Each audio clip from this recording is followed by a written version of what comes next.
Hey guys, welcome back. Today, I'm going to be taking you through a very spooky, scary story of a cryptid that lives right here close to home.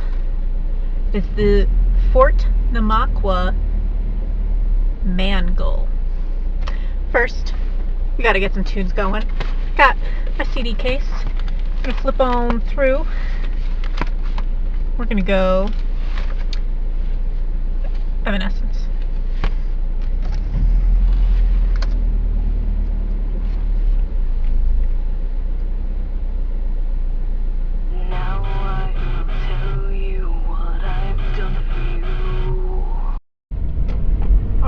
So our story begins with the cherry orchards surrounding Fort Namaqua in the 1890s.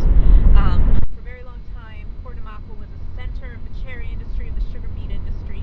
There were a lot of immigrant workers from Germany, from Ukraine, and from Russia.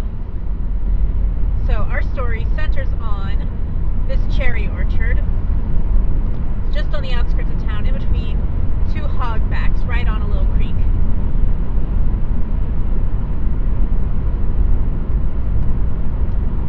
This creek was not especially known for its sweet water. It was not good to drink. For many immigrants, it was the only source of water that was available for them to drink that was at a rate they could afford. So, this cherry orchard, has a failed crop one year. Failed crop another year. Third year of failed crop, it'll be enough to put the whole thing out of business. Everyone loses everything. That's not going to work. So the main character of this story is one of the farm workers on this orchard, Vanya Cortis. Now, he was one of the rare guys to work year-round there, pruning and trimming and all that stuff during the spring and during the harvest and the height of summer, and then they even kept him on a little bit later on towards the winter, and so he wasn't able to support a family on it. But as far as we know, he died unmarried, childless, but he was able to keep a living. Is that a guy from Stargate?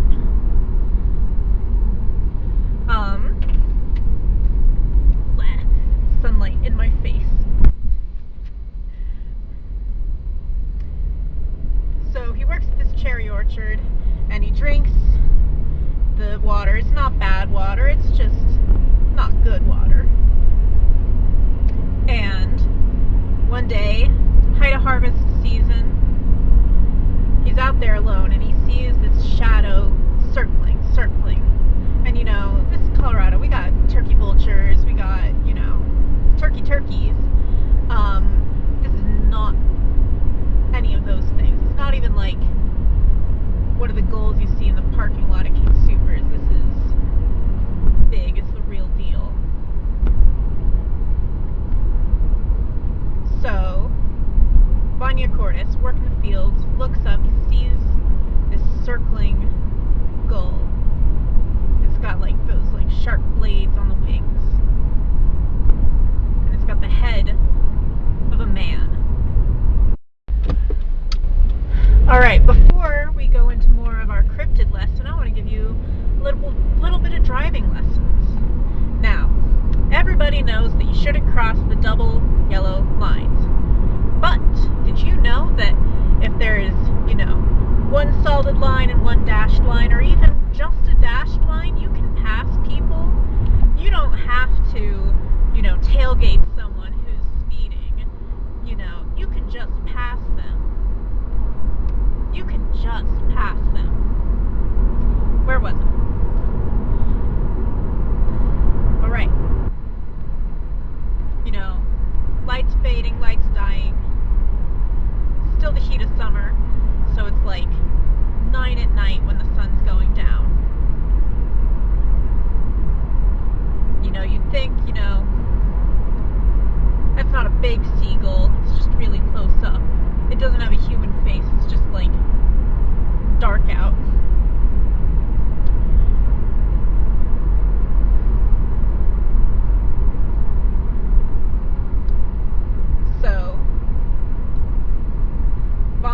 looks around, realizes he is all alone. No one is out there.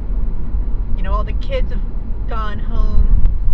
Her parents aren't working the fields either, so it's just him. This big old bird with a human face.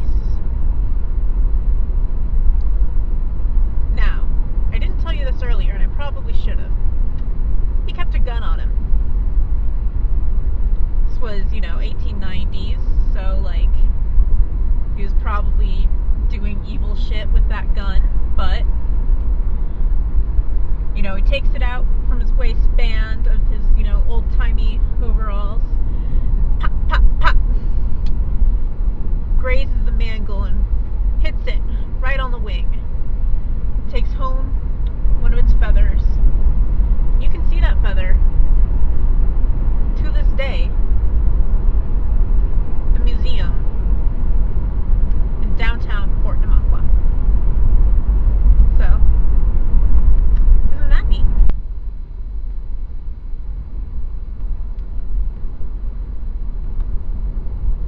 Where am I? I thought this road, went south. It apparently does not. I'm gonna end up, up the Buckhorn puking. Alright, we have found a spot to turn around that doesn't look like Waco. I did end up going further down the Buckhorn Canyon Road than I wanted. But I did not puke, and that's a victory. And there's a car coming. It's embarrassing for me. Next month, tune in because I have a special treat. I got my two buddies, Sean and Luke, to come out, and we're going to be exploring Dead Woman Creek. That's not what it's called. It's not called Dead Woman Creek. Don't tell people I called it that. So yeah, stay tuned. This is going to be Claire's Cryptids